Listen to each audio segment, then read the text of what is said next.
Bonjour à tous, j'espère que vous allez bien. Quelques nouvelles du Brésil, un pays béni qui nage dans le bonheur depuis que Lula est aux commandes, depuis le mois de janvier dernier. La déforestation en Amazonie atteint des records historiques pour le mois de février, pour le mois de mars respectivement. On n'a jamais autant coupé d'arbres en Amazonie, mais comme ça a lieu sous les auspices d'un gouvernement de gauche, ça passe inaperçu, ça passe crème comme on dit. Deuxième chose, Lula est en roue libre, il ne cesse de dire des bêtises, notamment là récemment, il a dit que les gens qui ont un retard cognitif, un retard mental, avaient des boulons ou des vis en moins dans le cerveau. Si Bolsonaro avait dit le dixième de ça, on aurait été à la dissolution, à l'impeachment, il aurait été viré par l'ONU, le Parlement et tout ça. Bon, comme c'est Lula qui le dit, ça passe crème.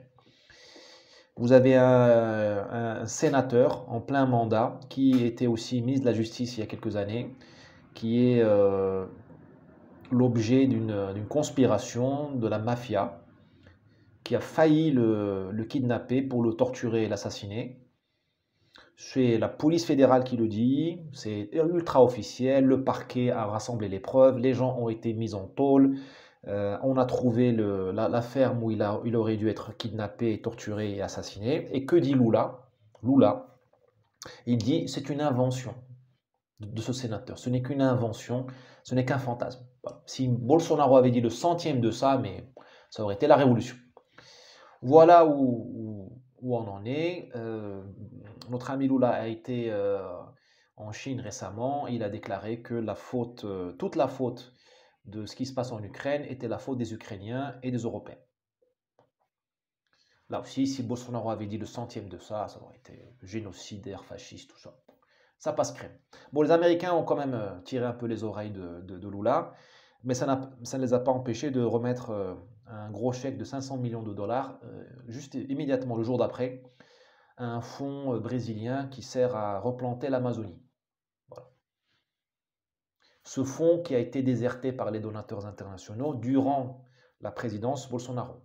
Mais là, même si la déforestation atteint un maximum, on donne de l'argent quand même. Voilà, ça s'appelle le délit de faciès. Lula est le candidat du système. Il a deux choses que nous n'avons pas. D'abord, il est de gauche, donc il garantit que le Brésil ne changera pas, parce que il n'y a pas de recette de gauche, si vous voulez, pour ce pays. Ce pays doit être remis au travail et doit être soigné de la criminalité de masse. Si c'était des recettes de gauche, moi-même, je serais avec Lula. Malheureusement, ce sont des recettes plutôt à droite ou à centre-droit. Enfin bon, cette histoire de droite-gauche ne veut rien dire, mais vous m'avez compris.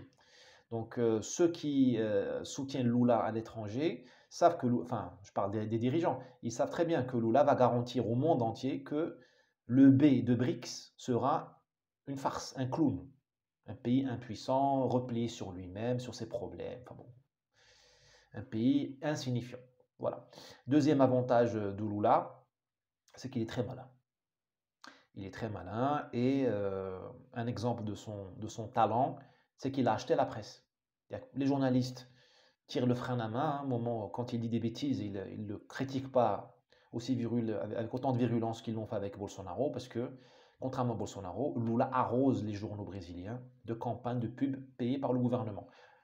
Tout ce que vous voulez, toutes les campagnes de pub, là, l'argent public arrose les rédactions et il arrose bien sûr les artistes, nos amis les artistes, qui n'ont jamais eu autant d'argent que sous Lula. Sous Bolsonaro, il crevait la dalle parce que Bolsonaro avait décrété que les grandes productions, les artistes consacrés n'avaient pas besoin d'argent public pour faire des films ou des livres ou des pièces de théâtre. Et il a canalisé l'argent. D'abord, il a réduit les budgets parce que le Brésil est en crise économique depuis longtemps. Et surtout, il a canalisé l'argent vers les petits projets. Moins de 100 000 reais, je sais pas quoi, là, moins de 20 000 dollars. Pour les gens qui débutent. Bon. Évidemment, ça n'a pas plu à l'establishment artistique. Là, les artistes sont. Enfin, les artistes, les artistes stipendiés sont aux anges parce qu'ils pourront préserver leurs millions de dollars en banque et utiliser l'argent public pour produire leurs œuvres. c'est le bonheur. Voilà, donc deux qualités que nous n'avons pas et que Lula a. Je pense que nos élites françaises se tropicalisent à grands pas, si vous voyez ce que je veux dire. À demain, ou à bientôt.